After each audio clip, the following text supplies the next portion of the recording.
how dentists have anything to do with sleep apnea.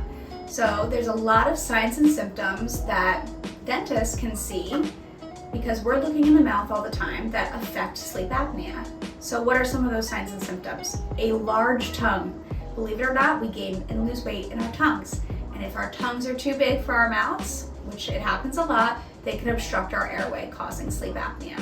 What are other things? A lot of inflamed gum tissue could be a sign of mouth breathing, where you have open mouth posture when you're sleeping at night, and then you get a lot of air coming through, which we don't typically want. We want our mouths closed and we want to have nasal breathing at night. And so when we have our mouths open, we get a lot of inflamed gingiva. And so we can see a lot of that also in a dental exam.